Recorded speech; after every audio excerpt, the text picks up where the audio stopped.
अब आगे कोई कहे ना कि हमारे भगवान ने 16,108 ब्याह किए तो हम 3-4 कर लें तो क्या बुराई, मारना एक घुमा के। हमारे ठाकुर जी ने लीला मानवों की तरह कर ली तो हम लोगों ने उनको ओछा समझ लिया।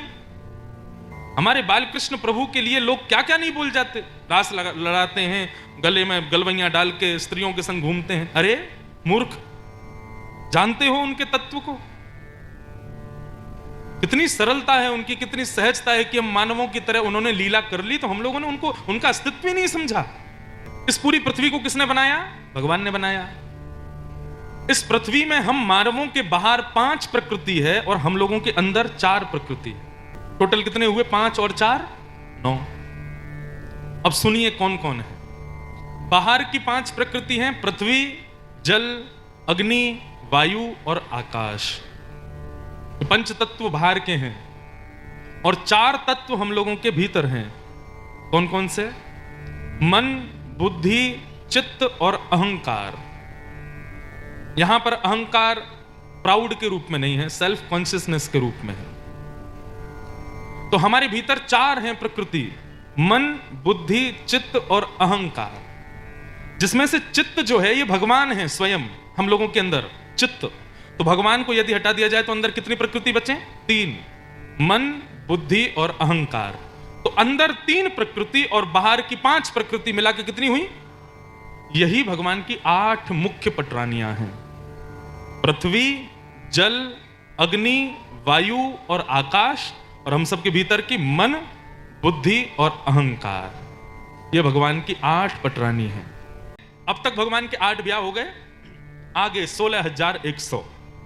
एक मुर नामक, भौमासुर नामक एक दैत्य था। उसने 16,100 राजकुमारियों को बंदी बना रखा था। उसका संकल्प था 20,000 हो जाएंगी तो एक साथ सबसे ब्याह करूंगा जबरदस्ती। इन 16,100 राजकुमारियों ने कारागृह से जैसे तैसे छुप छुपा के पत्र भगवान को भेजा कि आप ही हमारे सहारे, हमारी रक्षा करो नाथ। भगवान ने जैसे पत्र देखा पहुंच गए ठाकुर जी और जाकर के भौमासुर का वध किया। उसके सिपाही मुर नामक दैत्य का वध किया। भगवान का नाम मुरारी पड़ा। जैसे ही भगवान ने भौमासुर का वध किया, सेनापति ने कहा चलिए महाराज मैं दिखाता हूं। नीचे अंदर कोठरी कारागृह में जाके देखा, छोटी छोटी सुकुमारी राजकुमारियां 16,100। उनको देख करके ठाकुर जी के नेत्रों में आंसू आ गए। भगवान बोले अब आप सब लोग मुक्त हो, अपने अपने घर को चले जाइए, आप सबकी व्यवस्था मैं करवा दूंगा। आप जहां की भी हो आपके घर पहुंचाने की जिम्मेवारी मेरी। 16,100 राजकुमारियां बोली हमको कौन स्वीकार करेगा? अब मान लो कि हमारे माता पिता ने हमको स्वीकार कर भी लिया तो हमसे ब्याह कौन करेगा? अब एक राजा के यहां बरसों तक बंधी रही हैं हम, कोई श्रेष्ठ कुल का राजकुमार तो हमसे शादी नहीं करेगा। अब और कई हम में से ऐसी, उनके तो माता पिता भी हमको पहचानने से मना कर देंगे कि हमारी बेटी है, क्योंकि कलंक लगा है ना कि राजकुमार के यहां बंदी थी हम। कन्हैया हम पे केवल 2 रास्ते हैं, या तो हम आत्महत्या कर लें या फिर आप हमको स्वीकार कर। भूयात पतिर में मह्यम। समस्त राजकुमारियों ने विधाता से प्रार्थना की, हे विधाता इन्हीं को हमारा पति बना दो और हम पर कोई मार्ग नहीं है। तब भगवान ने मन में विचार किया कि कलयुग में लोग बात तो बनाएंगे, इतने ब्याह किए ठाकुर जी ने।